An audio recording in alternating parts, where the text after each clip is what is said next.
Welcome to this emission of Globedades. My name is Arturo Flores. This is a podcast, the Faculty of Global Studies at Anáhuac University. And today we are going to talk about a very interesting topic about the current political challenges of Lebanon. And to do this, I have two very special guests today. The first one is from our home, our house, this university, is Rami Rayess, who is in charge of the Seminar of the Middle East. Welcome, Rabi, today. Thank you. Thank you for the invitation. And we also have Rami Rayes. Rami is a journalist. He has been a columnist at Nida Al Watan at the moment. He has also been editor-in-chief of a magazine called Al Mukawel, and also an editor-in-chief as of another magazine called Progressive Thought. Rami, it's a real pleasure having you with us today. Thank you. Thank you for inviting me. Thank you. So, as I said at the beginning, well, today we are going to discuss about the current political challenges of Lebanon. So, Rami, please, could you give us an overview of this situation at the moment? Yes, of course. You know, the Lebanese democracy is a special type of democracy because of the diversified nature of the Lebanese society and the numerous political parties which we have and the religious groups and communities. So there is what we call the consociational democracy, which basically means a certain way of trying to build unanimity or at least the largest portion possible of majority for the decision making process. And this actually makes it a bit more difficult because when you have everybody should agree on the political decisions, then definitely this makes it more difficult. Can you still hear me? Yeah, Yes. yeah, absolutely. Yeah. And there are some players in the Lebanese political horizon which unfortunately abuse the basic notion of consociational democracy and try to exercise the veto power in a large number of political decisions. And this, of course, makes it more difficult to govern the country and to take the necessary decisions that could meet up the challenges that Lebanon faces at both the political and the economic situation. And this is why there are additional calls nowadays for changing, the political system and trying to build a new social contract, if I may say, between the Lebanese based on new alternatives. However, this is very difficult because this will reflect a new balance of power in the country, which cannot be, of course, divorced from how the region is stratified along power politics, and of course, this will upset the current social contract, which was reached back in 1990 and the Taif Accord of the Saudi Arabia and with international sponsorship at the time. And it led to three basic pillars. One, Lebanon as a final homeland, meaning that not any faction has the right anymore to say that we want to be neither united to Syria nor have special relations with Israel or whatever. Lebanon is a final homeland. And second is that it has an Arab identity. And this was, of course, an enormous discourse that took decades to be resolved, where some political groups in the country wanted to be closer to the West rather than be part of the Arab environment.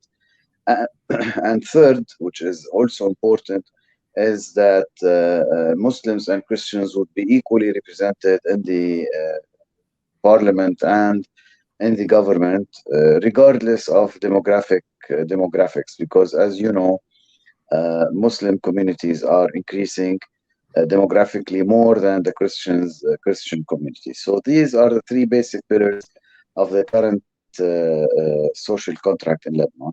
But of course, there's the problem of nationalism, which intervenes in basically almost all the parts of and all the dynamics of political economic life.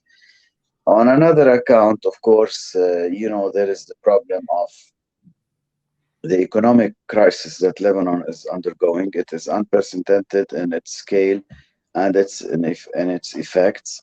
And the Lebanese pound has been devalued to large numbers, and we are waiting for the IMF now to help us come out of this situation. Unfortunately, this is not happening now because there are many reform demands which are requested, and unfortunately, Lebanon is not able to meet. We have presidential vacuum. The mandate of the Lebanese president has expired on October 31st, and since then, the Lebanese parliament has failed to elect a successor, and this is, of course, affecting the productivity of the constitutional institutions in the country. So this is a brief overview of the basic challenges that we are facing now in Lebanon. And of course, I'm open to if you want to take the discussion further towards new points. Yeah, thank you, Rami. That's very helpful. All this context that you present today. Rabi, would you like to start with The a question, with a yeah. question? Yeah, I would like to ask you if there is a discussion about changing the Taif Accords or Taif agreements, maybe because as you also tell us, demographic has changed. It seems that the political system is not working anymore, and also we have the worst crisis in the history of economic crisis in the history of Lebanon, and it means it looks like we need a huge reform. But I don't know if Taif agreements are are on the table to change or not. That's my first question. Well, the Taif Accord has not been fully implemented. There are very important reform steps that have not been implemented in the Taif Accord. One of them is abolishing sectarianism by creating a national committee which is headed by the President of the Republic and including several other political and social personalities that should pave the way for abolishing confessionalism. And it calls also on transforming the Lebanese political system into a bicameral system whereby we would have a dual Senate, a dual representatives houses. We would have a House of Representatives which would be liberated, if I may say, from confession representation. And in parallel, we would have a Senate House which would include confession representation. And this has not happened, unfortunately, because there has not been enough political will to take the development towards that stage, and therefore it also calls for administrative decentralization. So if we take these measures and reform the political system, the Taif Accord could be more viable than it is right now. Now, the inability of applying the Taif Accord is pushing towards hearing more loud voices that Lebanon should go into federalism and try to find a new political formula. Of course, federalism in Lebanon does not work because there are several reasons for that. One is that it will have the cantons which will be divided, they will be divided according to confessional and sectarian lines, and this would be very dangerous that we have like 20 or 25 cantons that will be fighting with each other. Second, and most importantly, is that federal states have unified defense and foreign policies. Basically, one of our strategic problems in Lebanon is that we are divided on the defense policies and on the foreign policy of Lebanon. So this applying federalism does not help; it rather aggravates differences and divisions in the country. So I think the best solution is that we could refresh, if I may say, our commitment to the Taif Accord, at least for the moment. Of course, the Taif Accord is not sacred. It is a political arrangement after all, but it is better than jumping into the unknown in the future. Thank you, Rami. Just a reminder to the people that are listening to this podcast. Today we are talking about the current political challenges of Lebanon. This is Globedades, a podcast of the Faculty of Global Studies. My name is Arturo Flores. Rami, I would like to ask you, so in terms of governance, what do you think uh, are like the main challenges for Lebanon today?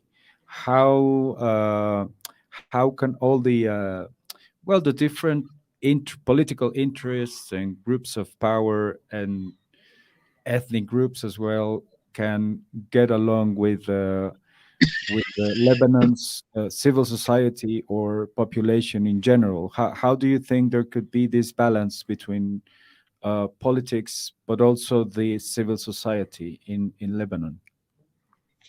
Well, the civil society in Lebanon has been quite vibrant in the last few years, and now but they are also divided. I mean, just like the political parties are divided, there is not one unified approach or aspect which is called the civil society in Lebanon.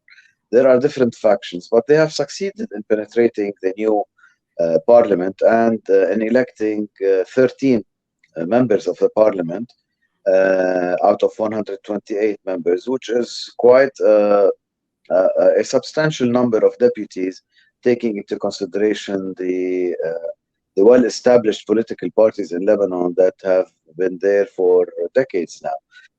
But they are divided as well, and they have failed to produce a unified platform in which they could address the different political and economic challenges. But I can say that the political divisions in Lebanon are not new. They have always been there, and external intervention in Lebanon has never been a secret. You know, all the regional and international powers intervene in Lebanon, and the long protracted civil war between 1975 and 1990 has turned Lebanon into the background arena for international and political conflicts. It was the battleground, actually. Now it is no longer the battleground, but thank God for that. But it is a place where still regional and international powers want to have a say in one way or another. Of course, the affiliations of the local Lebanese stakeholders with regional powers also hinders the possibility of reaching a functional governing system. Because simply, as I said, the abuse of power and trying to apply the veto power by the different Lebanese factions has actually messed with the political stability of the country and has led on several occasions into constitutional and institutional paralysis from several political constitutional institutions. So we have reached stages where it took more than 10 months to form a cabinet, for example. Last time, back in 2016, we had 2.5 years of presidential vacuum. The country was without a president for 2.5 years, and now it's been 4 months. So we have those recurring malpractices at the constitutional level that are leading to a situation where paralysis leads to economic crises and social catastrophes, as we are currently passing through now in Lebanon. The best way to do this is that, of course, political forces would go back to respect the constitution and stop abusing their power and turn it into a participatory power rather than a veto power. Okay, thank you. Thank you. That's very very helpful. Yeah, Ravi. Yeah, I have a question. Here in the West, we have listened that the discussion also is turning in order to turn to to change the status of the country. They are thinking again to make the petit Liban. Do you think this is available, or the people want it, or because it seems some factions are really interested to go back to this status? What do you think about that? Well, Lebanon is too small to be divided. And Lebanon's unique situation goes back to this diversity.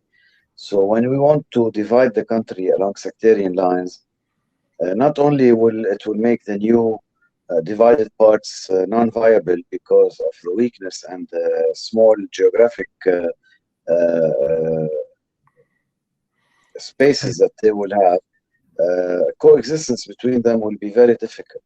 So any attempt to return back to Petit Liban or to a federal structured system in Lebanon is simply political suicide. I mean, you cannot imagine that how Lebanon is all mingled. You can rarely find a division of the country which strictly has members of one religious community.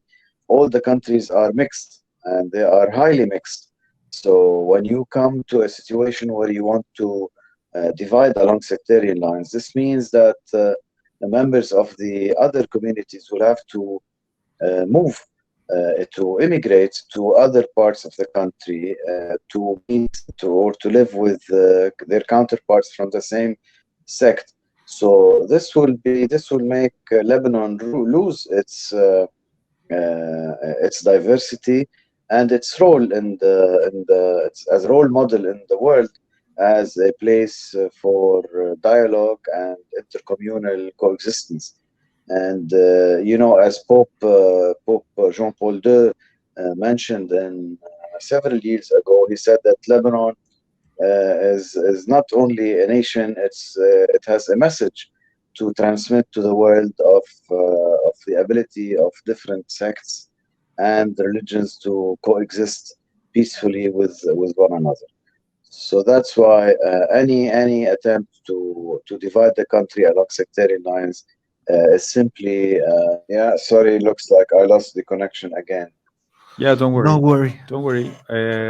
So, just Alex. to remind you, we are in Globedades, a podcast of the Faculty of Global Studies at Anáhuac University. My name is Arturo Flores, and today we are talking about the current political challenges of Lebanon. So, Rami, what would be like looking a bit at the future of Lebanon? Um, this mixed composition of the state that you have there, how do you think it could be? Well, if not entirely resolved, how can the situation be improved in the near future, in the coming future? Excellent. Now you're back. I'm really sorry for this continued Don't- interruption in the internet. we are recording it, so we can edit it. So don't worry. So All right, that's good. now you can answer my question now, and we can continue. Don't worry. Thank you for understanding. Thank you for that. Of course, there should be uh, uh, a new political approach that should be employed by all the political forces in Lebanon. The Lebanese citizens are practically fed up, if I may say, with all the political practices, despite the fact that you cannot stereotype and say that all the political forces are equally responsible for all the faults of the political system. Actually, there are different measures of responsibility or degrees of responsibility. But at the end of the day, the Lebanese citizens have reached a stage where they are poor and they lost their deposits in the banking system, which is about to fall apart, and the ailing economy is not reaching any concluding and effective reform steps which could help the Lebanese come out of this trap, if I may say. And if there is no conviction by the Lebanese political forces that a new approach should be employed to address the accumulating difficulties at the economic and the political level, Lebanon will keep turning in this vicious circle, and it will keep falling apart, and the situation will keep on aggravating. The accountability mechanisms in the country are not functional, and the democratic institutions are paralyzed in one way or another due to this political behavior of some of the political parties in Lebanon. And this has led to enormously accumulating troubles that could be easily addressed at the end of the day if there is a political will. Lebanon's economic crisis is not the first of its kind, though it is very grave and deep. But still, it could be addressed in several ways. Yet, the necessary reform steps which should be taken have not been unfortunately employed, and this makes, of course, the situation more difficult for the Lebanese. We have been having immigration waves, unprecedented immigration waves from the country in the last 2 years, simply because the Lebanese people have lost hope and have lost faith in their nation, and they are seeking jobs and seeking better lifestyles outside Lebanon. And if there is a special characteristic that has been very special for the Lebanese in the last few decades, it has been human capital. We have been losing human capital. The country has been draining in all sectors: doctors, nurses, programmers, IT graduates, any section any sector which you can think of. The Lebanese are being exported to the whole world. Lebanon has always had a very vibrant immigrant community. It has never had all its citizens living within its boundaries, but the numbers of the Lebanese citizens leaving the country is fearful, actually. And we are turning in a vicious circle. Now, the way out starts with electing a new president, someone with a reputable personality who could regain the country's confidence inside and outside the country. Even the international stakeholders would regain confidence, and he needs to have a cabinet next to him of figures who are not corrupt, of young ministers, and try to start implementing a very well studied economic reform system that could help the country move out of its current crisis, as we said. Slowly but surely, those steps could be taken, but there should be, as I said again, a political will to do this. Yeah, Rabi, would you like to Yeah, keep further? talking about social justice, is people organizing to push the regime to move and take those steps that you are telling us or talking about of them. Uh, do you think it's possible that we see manifestations again as we have seen in 2018? Well, it is very strange, if I may say, that the Lebanese are living so much pressure, and the situation at the economic and social level is deteriorating so quickly. Yet there are no manifestations and no demonstrations. I think there are specific reasons for this. One of them is that many Lebanese have lost hope of their capacity to change. I mean, the enormous demonstrations the people took to the streets in the last couple of years were unprecedented at certain points. Yet they realized that the ability to change is very minimal. So many of them have abstained from taking such popular protests again. A second reason, which I mentioned earlier, is that the mechanisms of accountability in the country are crippled. There are no mechanisms of accountability. So, the people have reached a stage where they think that no matter what we do, we have the same governing political class, and we are not capable of changing. And when they tried to change and elected 13 new deputies, they also failed to present a new approach and a new perspective. So this is a big disappointment for the whole Lebanese people. Those who were attached for the classical, if I may say, political structure, and those who went to elect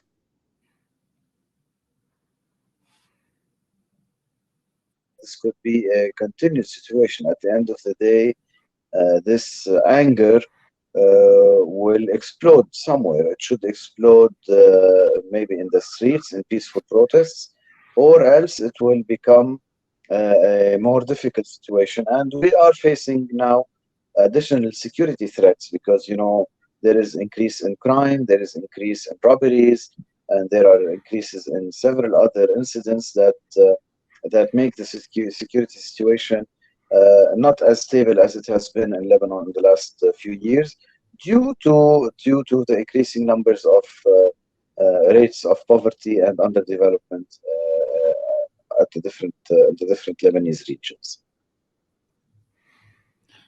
Thank you, Rami. Would you like to say some remarks to finish our conversation today? I think it's a very, very interesting topic, and I hope it's not the last time we speak in this podcast about this very interesting theme. Would you like to give us your final remarks? Well, I would say first that for Lebanese in Mexico and around the world, of course, the Lebanese communities all around the globe have been active in the societies in which they lived in, and they have been successful, if I may say, successful members in those communities, and they indulged in living the communities which they respected and they are part of. And I can say that for those expatriates, don't leave Lebanon despite that you are living abroad and you are active members of your communities. Besides that, keep Lebanon in mind. Lebanon is a country which deserves to live peacefully and successfully, and it is a country of a unique political and diversified community, and this increases the responsibility at our burdens that we as Lebanese inside Lebanon or around the globe to preserve this country as much as we can. Thank you very much for your time, Rami and Rabi here as Thank you. well. Today, we had a very interesting conversation about the current political challenges of Lebanon. This is Globedades. Thank you. My name is Arturo Flores. It's a podcast of the Faculty of Global Studies at Anáhuac University. Thank you all for listening and see you next time. Bye bye.